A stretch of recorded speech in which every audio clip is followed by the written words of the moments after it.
Welcome to Backyard Cigars. And today I'm gonna smoke Muestra de Saka Unicorn. One in a line of a few others that are also Muestra de Saka. But this was the original one, the Muestra de Saka Unicorn, the one that shocked us all with a $100 price tag. And Steve Saka himself uh, never said it was worth $100. He said this is just what happens when you go to great pains to procure the most expensive tobacco, the most expensive everything, and tally up your work, see what you feel that your work is worth, and then give it a price tag that you feel is fitting.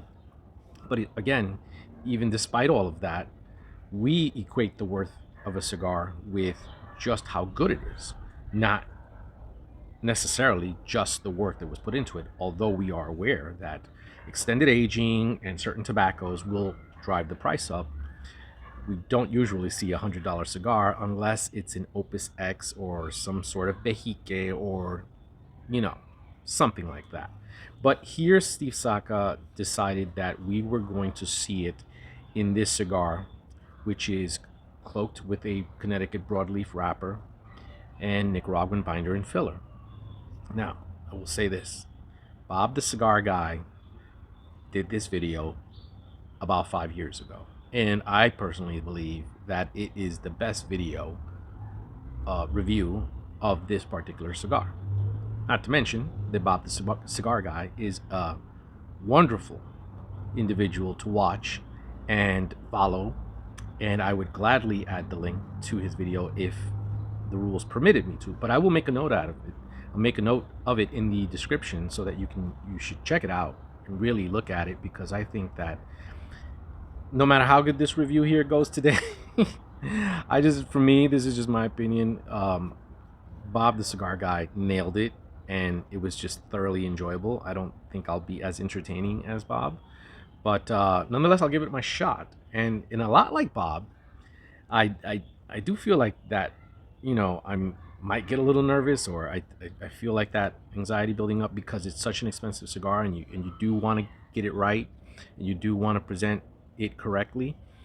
So in that regard, I do feel that, and so if I mess up along the way, well, it just goes with the territory. We're gonna take a closer look at this cigar, and then we'll be right back. Ladies and gentlemen, I present to you Muestra de Saka, or Steve Saka's sample, sort of what it translates to. And Diamedes, Diademes Deluxe, 6.25 by 60. Diademas. Okay, even I get it wrong sometime. Yeah, that is no typo. That is what it cost. And that might be why we haven't seen so many reviews on this. Now, this cigar has been in my electric humidor for about, I'm going to say it's been about a year or two, going on 2 years, that this cigar has been in that humidor at about 65 to 66 RH. Temperatures usually ranging between 68 and 72 degrees on the norm. And as you can see, this coffin is beautiful. It's a nice coffin, right? Here we go.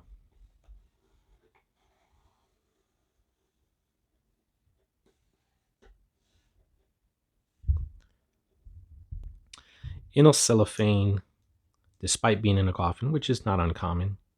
Extra protection never hurts.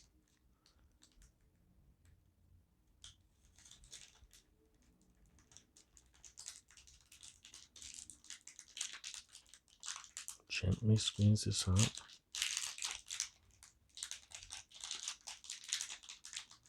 Come on.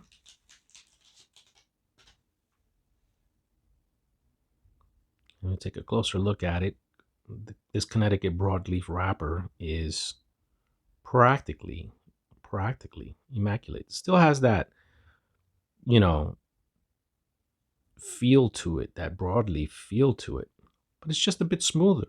And I think that that just enhances any oils on the surface as normally seen on Connecticut broadleaf wrapper and other types of tobacco like Mexican San Andres.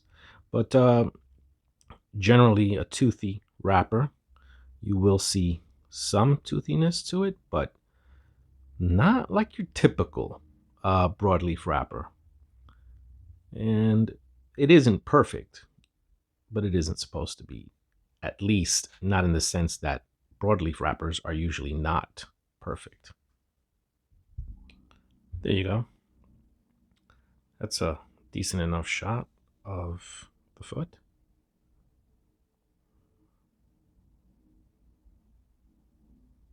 Really, it's an impressive looking cigar. The Saka band. Muestra de Saka. There's the little unicorn.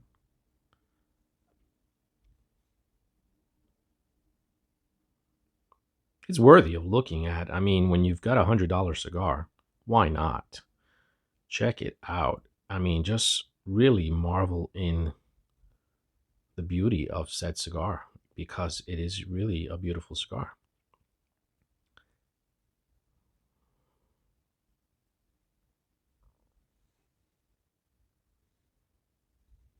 Yeah.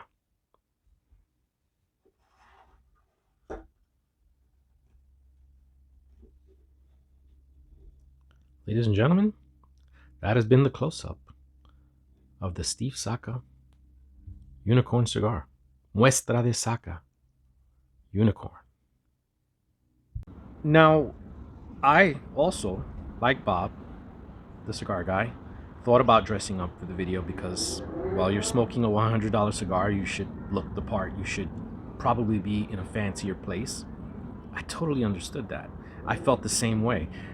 And at the end of the day, or at the end of the night, last night, when I decided that I was going to smoke this, I said to myself, I have to do it the way that I've always done it, which is in the backyard. And if you think that I dressed up by wearing this old sweater of mine that's been in the closet for I don't know how many decades, it's only because it's about 65 degrees today, but it's very windy and the sun goes in and out. It's not cloudy, chance of rain or anything like that. It's 48% humidity, 66, 67 degrees, but with the breeze, it gets a little chilly. And because of the sun and how I mentioned previously, the trees haven't grown out, so I don't have that natural shade. If I try to shoot this in a sunny spot where I'm very, very comfortable in sunbasking, it kind of ruins the recording a little bit. That haze, that sun haze. The more experienced camera people will probably know what I'm saying because I'm not an experienced camera person and I don't 100% know what I'm saying when it comes to cameras. But I do know that the camera doesn't look as good with that sun in the way I've done it before, and but without natural shade, it's a little different. Anyway, I've lit the cigar, the $100 cigar.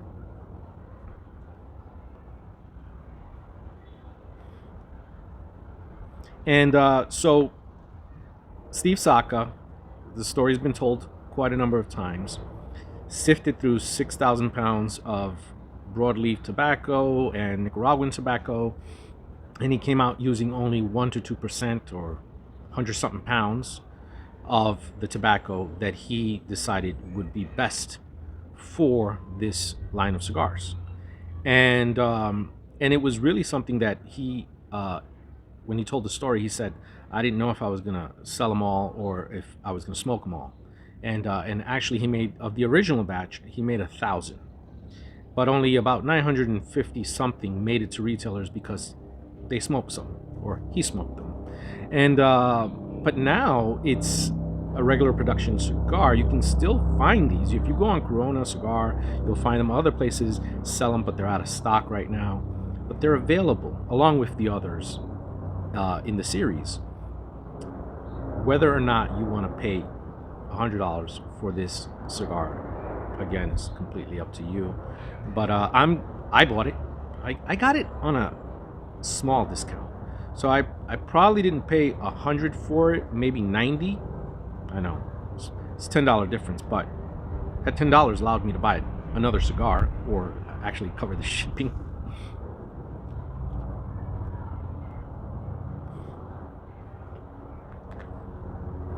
And yeah, the shape of the cigar. I mean, Saka had to handcraft the mold and cut the molds himself, and there was a special mold for this cigar, and so that was extra work. Obviously, you're gonna do something from scratch like that, and you're gonna create your own mold.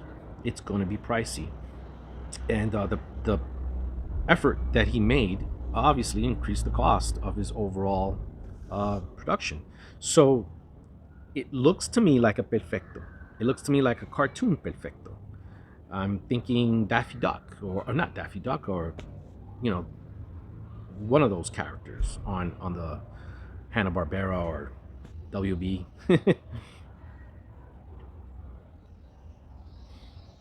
But it's listed as diadamus. I keep messing that word up. But it's again 6.5 by 60. It is a hefty cigar. You're getting a lot of that precious tobacco in here. And right now, I mean, I'm not getting anything concrete just yet from the cigar. It's just a smooth flavor. It's like a kind of a soft leather coming out, and that's what I'm getting so far.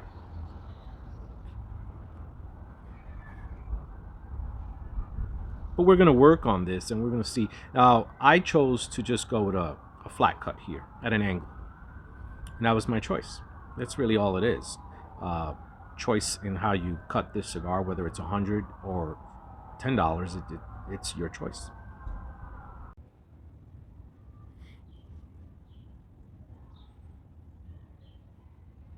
You know, Bob the Cigar Guy had it right, because this is a really difficult cigar to pin down flavor wise. When I'm smoking it, I'm thinking madera. What's madera? Madera is Spanish for wood, and that's a lot of what I'm getting. It's like a blend of woods, if that makes any sense. And I'm not trying to say that I have the same palate as other reviewers. I may or may not. Some of us find a lot of certain tobaccos, certain cigars, to be, well, we find the description or the taste of them to be more or less the same, or we find similarities in what we're tasting. Some of us, and some of us veer off and go off into the deep end of flavors, and and you can do that as well. That's fine. But really, for me, madera, wood. That's what I'm getting. A soft leather in the beginning, and now wood. And it's, I'm just gonna quote the man again, because such an incredible review he did. I really liked it. Yeah, it's just, it's not a flavor. It's a feeling. It really is. Bob had it right. It's really a feeling right now for me, and that isn't the usual experience that I have when I'm smoking a cigar and reviewing it. But this isn't the usual cigar, right? This is a unicorn cigar.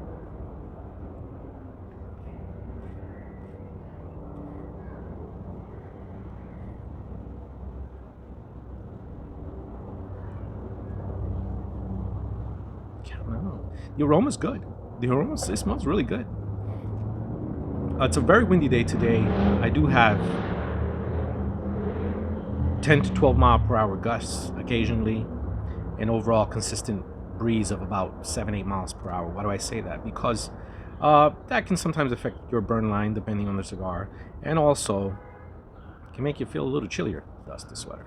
But yeah, broadleaf tobacco, excellent so far. I mean, I've had a lot of broadleaf, and this is excellent. Now, in relation to the releases, the initial release of the slightly under 1,000 cigars, and now, since I bought this cigar was introduced in 2017, 2018, and And you had a lot of people that reviewed it a year or two after. They didn't review it right off, so it was hard to even watch a review on the cigar, other than if you were listening to Steve Saka talking about the making of it and really finding out a lot more of what the smoking experience was like.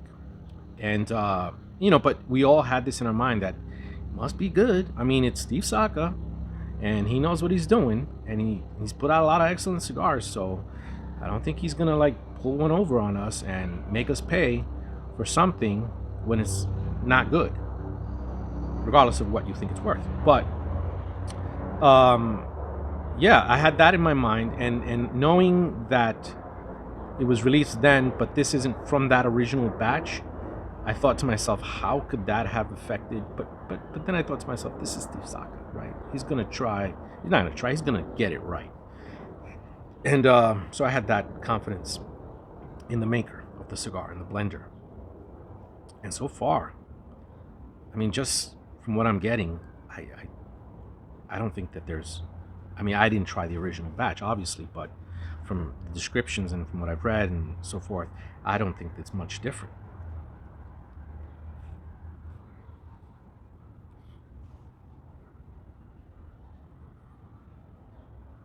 Medium bodied, medium strength, true medium, a true medium, and a wonderful aroma that I've already mentioned, and it really does work for me.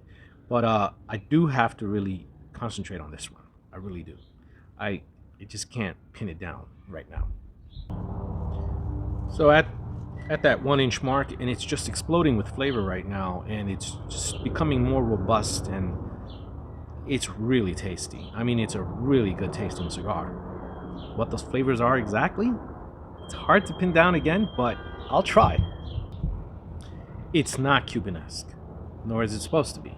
But the reason I mention that is because although it's not Cubanesque, the feeling that I'm getting from smoking this is akin to that. It reminds me of when I've smoked a well-aged Cuban cigar that is just incredibly smooth and just wonderful to taste with a wonderful aroma. And in that sense, that feeling has been pinned down, and this cigar is definitely giving me that feeling, which is good because this, I imagine most of us will agree, this is a special occasion cigar, and it isn't something we're gonna smoke on the regular. I think even if you're like wealthy, you've got a variety of things to choose from. You wouldn't necessarily just smoke $100 cigar just cause. I guess there are people out there like that, want to show off, things like that. That's not the case here. Here we're just enjoying it. It's a nice occasion, and I really wanted to smoke something nice, so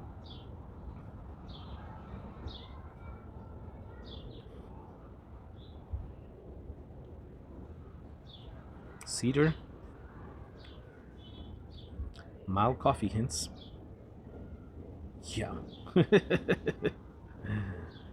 Ash hasn't dropped yet, but will soon, so I'll see when the ash drops. No, I don't regret spending what I spent on it because it has been so far a very good experience. I know, with $100 you can buy a whole lot of cigars and get a whole lot of pleasure instead of plunking it down all on one cigar. I know that. That's not lost on me, but it is a special cigar for a reason. It has a refined taste, and it feels fancy. I mean, it tastes fancy and it also feels fancy. So, don't regret it, but I'm not overly impressed. I'm slightly impressed. I mean, it's a very good cigar. Very, very good. Very unique. A unique experience, no doubt. If you buy one, you're gonna be disappointed because very few cigars are worth $100 for whatever reason that you want to apply to the price being justified. I mean, it's just hard to justify, right? But it isn't. It is impressive, and it is a very good cigar. Just I'm not overly impressed by it. Okay, take that with a grain of salt if you like. It's definitely a cigar that I would not blink at paying $30, $40 for.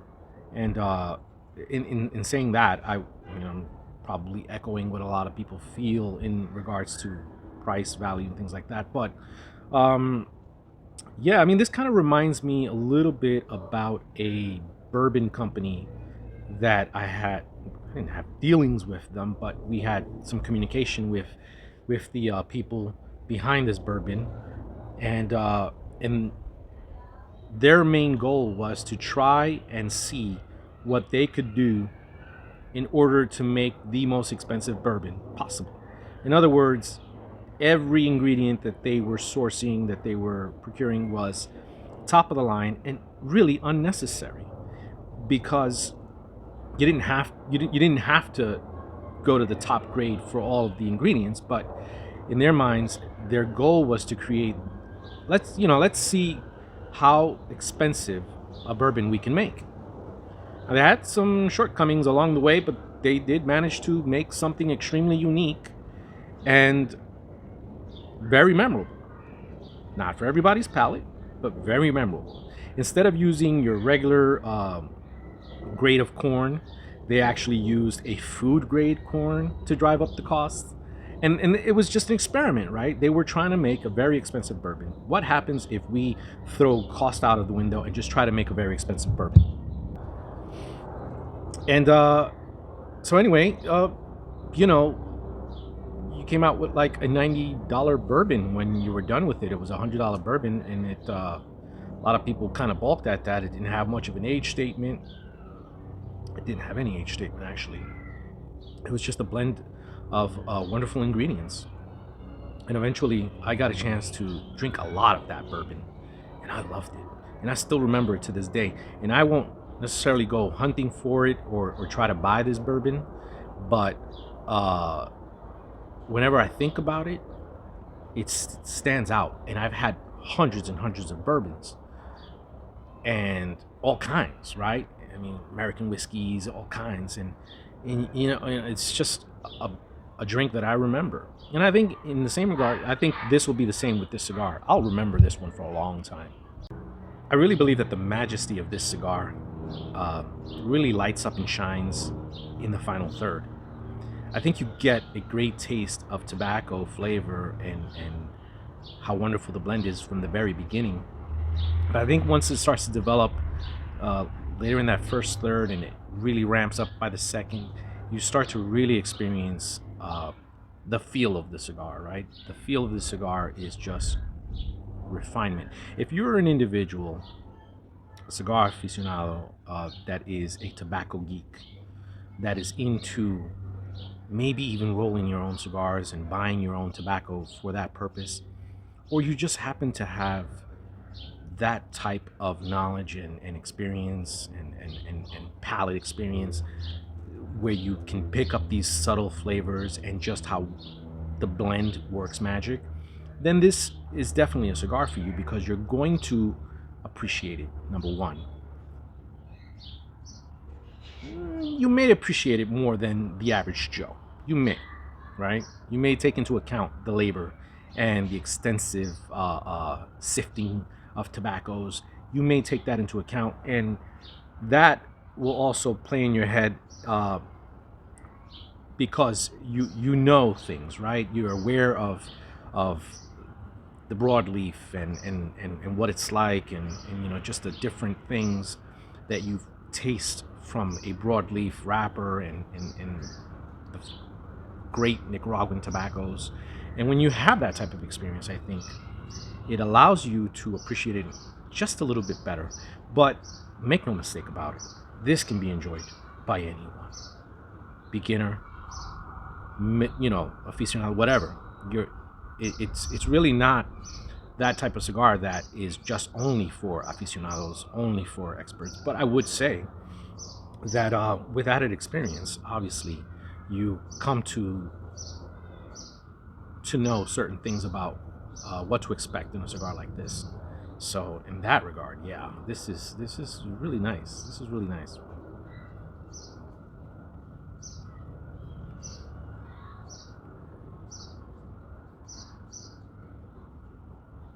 Wonderful smoke, I really do love the way that it's so balanced, right? It's just so balanced, so well balanced.